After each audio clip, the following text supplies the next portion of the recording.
咁我哋嚟到咧港澳未來城啊，今日咧我哋就睇下呢個小區咧，目前係一個咩樣嘅。咁佢以前咧係叫世貿口岸城嘅。咁我相信好多朋友對佢咧或多或少都係有一啲印象嘅。咁成個項目嘅總地塊咧，佔地係22.5萬平，總建面係120萬平嘅。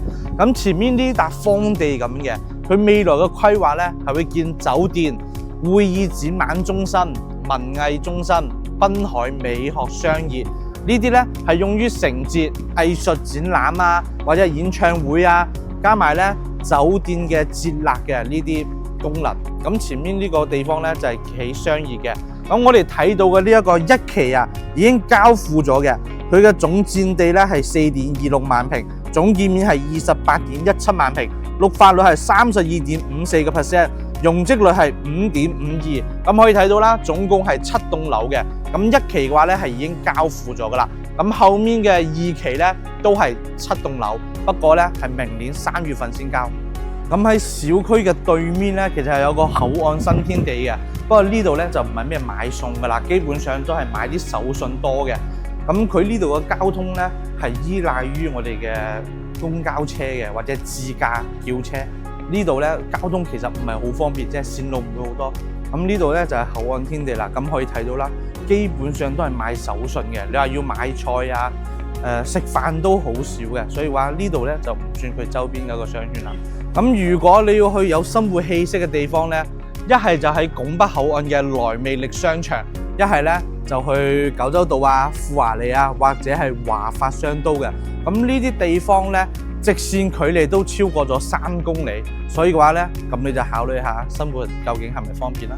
咁呢度咧就係小區園林啦，全部都已經做好晒㗎啦，因為呢度咧好多人一住啦。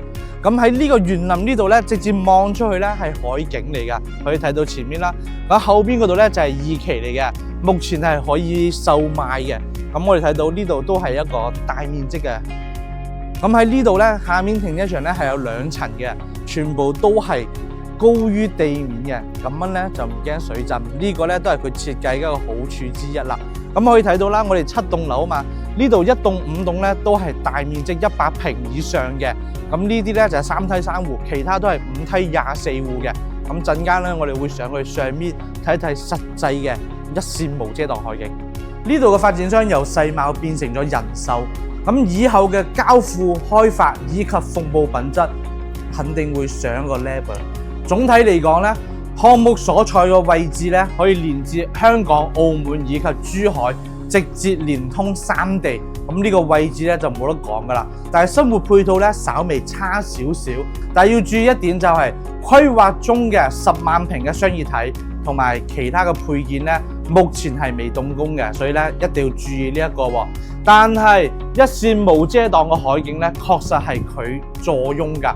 咁同時咧，呢個位置嘅交通樞紐非常之唔錯，所以如果話你手裏面有閒錢，諗住話收下租嘅，咁我覺得呢個地方可以一手。同時咧，後期可以睇長遠嘅發展啦。但係如果話你只係剛需要上車，我就唔建議呢個位置啦。咁佢嘅好同埋佢嘅唔好，咁啊見仁見智啦。我哋今期就睇到呢度啦，下期再見啦，拜拜。肥堅簡佬，殺財就手。